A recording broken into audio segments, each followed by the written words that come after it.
Start out. I'm going to join you guys over here. And we will have time for questions, so prep your questions. So the first, did anybody go to college to go into storage? Did anybody go to college to get into computer science? There's a few more. Okay, great. I'm going to say. So with all of that, you kind of go, how in the heck did you end up where you ended up? And I think that's always a fascinating story because we didn't purposefully get here, but for some reason we ended up being passionate with what we're doing. So technical in their roles and bring that technical acumen to the business in great ways. And I think what I see, that's that's a stretch. That's a stretch for some of us to do that. And to come out and do that. So how do you folks, I mean, I know I'm putting you on the spot because I didn't prep you with this question, but I'm going to do it anyway. How do you socialize those kind of things within the organization that you lead? Because I know you guys all do. I mean, you're great leaders. How do you socialize and get people pulled out of their shells? Two things are important. One is if you want your folks to communicate, you have to communicate to them. And when I was in startup, we had daily stand-ups, right? Daily. Everybody knew what was going on. In bigger companies, you do it weekly or monthly.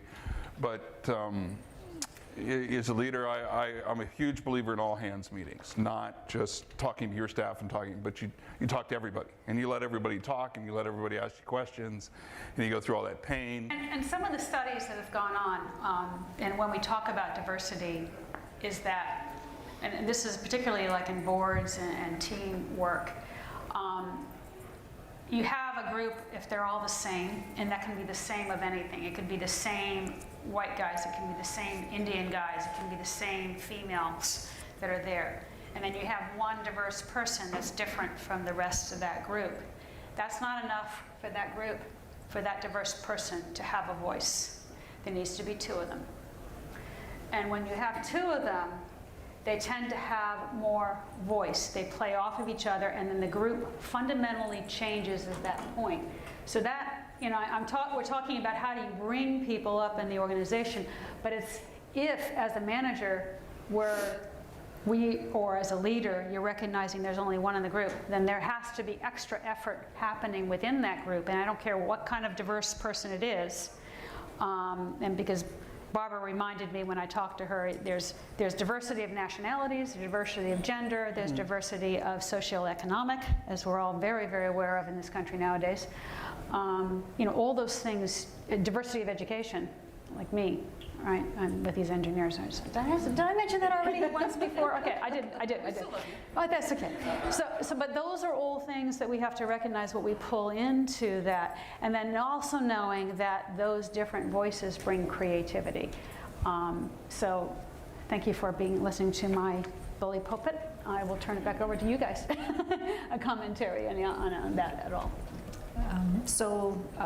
A couple of things I think that, I actually want to kind of take the conversation a little bit differently, which is for engineers specifically. I think one of the really good things to do with engineers is to pull them into the customer experience more. Yes. The minute you put an engineer in front of a customer, it completely changes the view of why they're doing what they're doing. And I think that's one of the things that I'm in a very, very small startup, and of all the things that has the most impact on execution is the understanding of the why a customer needs it. And engineers don't necessarily see things in the same light as the user of a product, and that's the other part, is they really get to feel the pain. For example, if you're mounting a cluster of 1,000 nodes and you have to mount it one at a time, that's a very painful job when you've done 100 and there's another 900 to go. So just simple things that to an engineer they don't think about when they get with the customer and hear their problems, that's a really important piece. And it's part of the bringing engineers into speak for you to move forward, and also to be resilient when people move on, and give you opportunities, whether within the company you're in or outside as people move to other places, that you can then move forward. Yeah, and I'd like to add to that, as managers, we all have this responsibility to spend time really focused on the types of things you talked about. It's really easy in a team and an organization to say, here are the best employees and we're going to promote them. That's easy. The hard part is when you spend that time asking those questions, developing those plans, and making sure that you're building an organization that's inclusive and that's going to be successful as a team, right? And that takes time and effort, and we all as leaders have to spend that time, right? So going into that as a senior, and you guys are already talking about the next topic, which is about, how diversity, what's our responsibility as managers and leaders in this issue about diversity? What is our role, and how maybe has that changed as, from where we've gone from an individual, because a lot of these people here are individual contributors. What's their responsibility in diversity, and then what is our responsibility as managers in diversity? Who wants to take that? Okay. Go for it. 3 things around diversity. Everyone takes calculated risks, and so you have to look at failure in aggregate, right? You want people to take the right calculated risks in failure, but you're not looking for somebody who is just fumbling along. There's a difference, right? And you have to be the guide of that, by the way. You have to tell your staff what your acceptable risk, how much risk you're really looking for them to take. That's a leader's job, is to kind of say, here's the norm for the organization. We're going to be out there. Or, no, we work for IBM. We're going to be a little more conservative. We're not just going to do that. Based on the company, you change that. So I think you have to be fair to the team. But the critical thing is just make sure you put people in place that from the peer group, they all respect and admire each other. Any other comments on that question?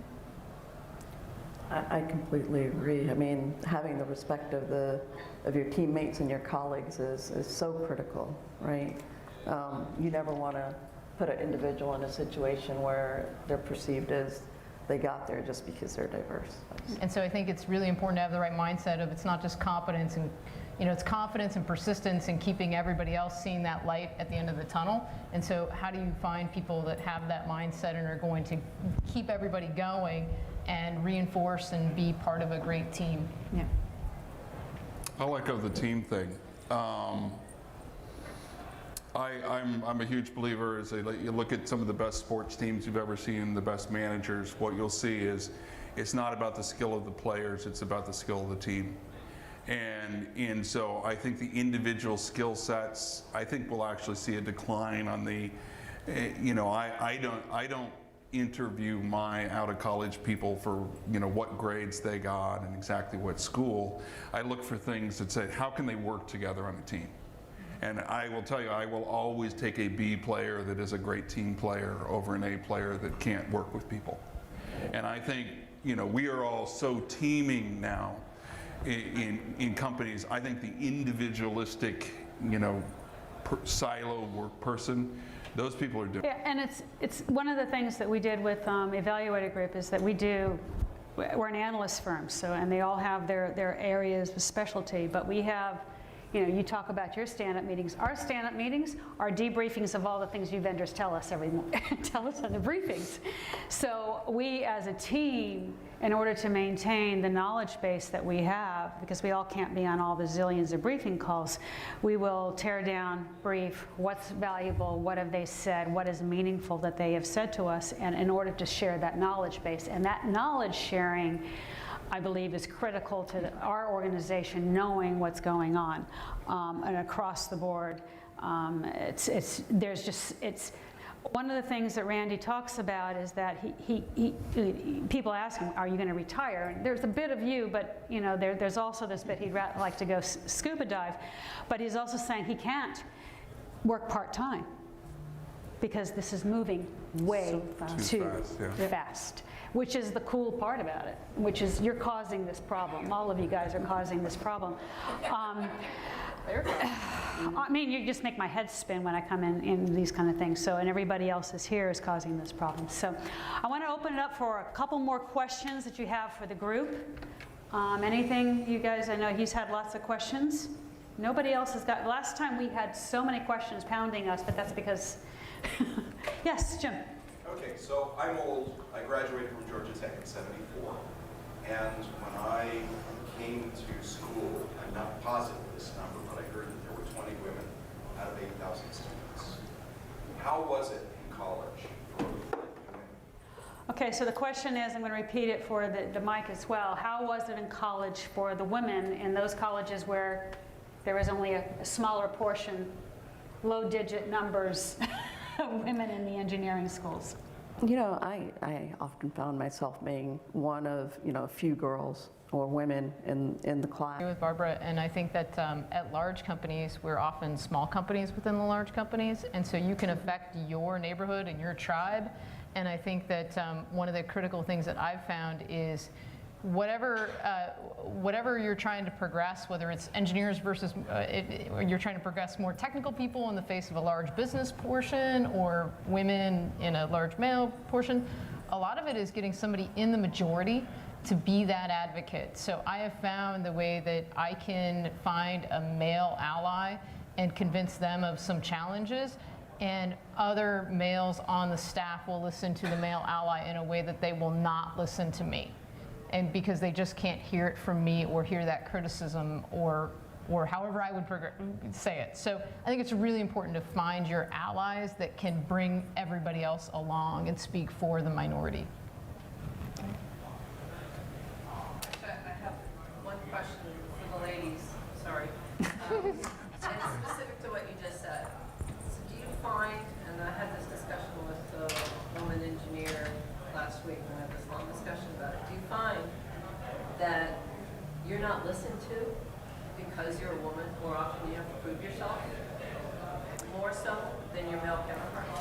The question is do you find that you're not listened to because you're a female more so than the male? And I'll take that one, and I'll let these. And the answer is sometimes, and it really depends upon the person. There was recently, I listened to a podcast that was about the Supreme Court, and they did a data analytics on an analysis of the when they had the arguments, and it was a fascinating piece of it. I can't remember the name of the podcast series that they were doing, but what they found out is Keegan and the other Supreme Court justice that came on. The females that come on, and what they tracked, Sotomayor, is that the females start with "excuse me" to interrupt the lawyer that's arguing. The males did not preface the language with that. Keegan, was the first one shifted to stopping to use that language faster than anybody else had in the recorded tapings that they had. And when she did that, all of a sudden, the conversations and the interruptions quit. Because what would happen is when she or any of the other females would start, "Excuse me," one of the other justices, a male, would go straight into the question as opposed to pausing. Interestingly enough, I saw that here. Because I saw these three pause, Mark jumped straight in quite a few times. And that's not a criticism of Mark as much as it is we're being whatever we're being. And it was a fascinating piece of work that was done, and fascinating because it was also data analytics because of how they had to track all that information, that data coming into it. But I would say it slightly differently potentially. I think that there is, for somebody that doesn't have the credibility of the group, there is definitely a challenge of women not getting their voice heard, and how do you create an ally. But I've personally found, I've noticed extrovert versus introvert. I am just unabashedly in meetings, as several of you can attest. I will get in there with the best of them, of the men, and talk right over the guys. And so what I see is actually many men that are introverted do much worse than a female that's extroverted. And so I just think there's so much of a, how do we help people project confidence and jumping in, because people will not say, oh, what did you want to offer to this conversation, and you get left behind. Any Completely. last comments, because I'm going to wrap up here? No, I would completely agree with that. It's on the individual and how comfortable they are in just jumping in.